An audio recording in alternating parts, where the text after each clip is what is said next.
Rail Talk is sponsored by Epic Insurance Brokers, one of the nation's top retail insurance brokers, providing expertise across key lines of insurance, including property and casualty, employee benefits, and unique specialty insurance. Our buddy, Chris Moore, leads Epic Equine Specialty Practice. You see him at the sales, races, etc. He's got horses himself. This is his passion, and shocking no one, Chris will be in Saratoga this week. So catch him at the races or on the backstretch in the mornings. Can't wait to see him and maybe have a little frosty beer at the post bar. So looking forward to that.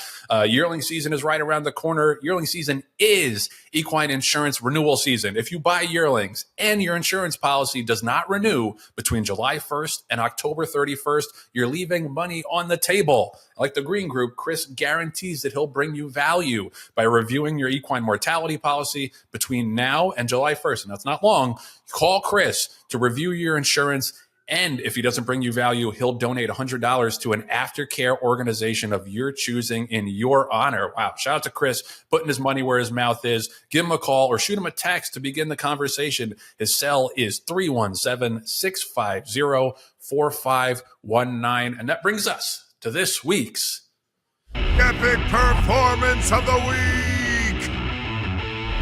Yes, sir. And so this week's Epic Performance of the Week goes to Mystic Dan. Mystic Dan, who we thought had fallen off the face of the earth after the Derby and the Preakness, came back and won the Belmont Stakes over the weekend at Churchill Downs. That's the local prep for the Stephen Foster in a little less than 4 weeks.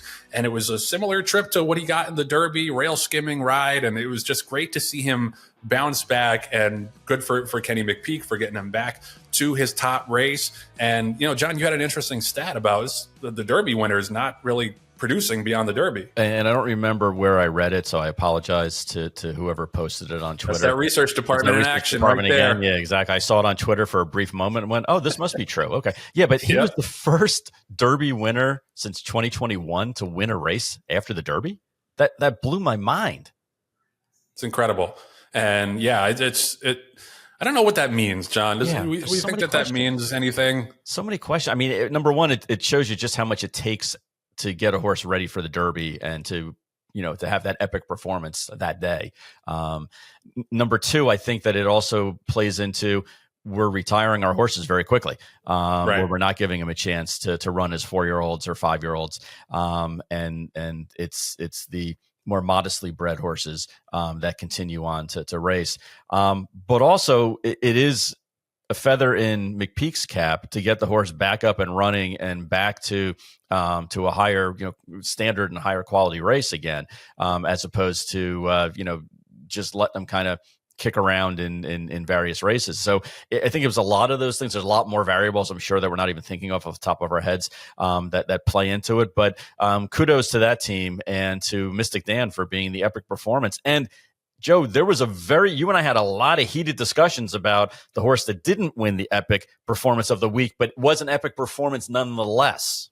Yeah, so we're going to do an honorable mention in the epic performance of the week to Nisos, who won in the Triple Bend on Saturday at Santa Anita. It was a short field, but he had a legitimate contender in there in Dr. Venkman, and he just completely stiff-armed him and cruised away on the stretch, easy as could be. They instead of shipping across country and running the Met Mile against Fierceness and against White Abari, they stayed home. Mm-hmm. Good decision, and yeah, he, to me, looks like I don't know how far he wants to go. It seems like they're determined to keep him like at 7 furlongs to a mile, but man, he looks like the best older horse in the country right now to me. Yeah. I mean, and the figures, play that out. I mean, whether you look at the sheet numbers, the Equibase numbers, the equine line or the buyers, he is just standing out again. Another son of Nyquist out there that is just kicking ass and taking names.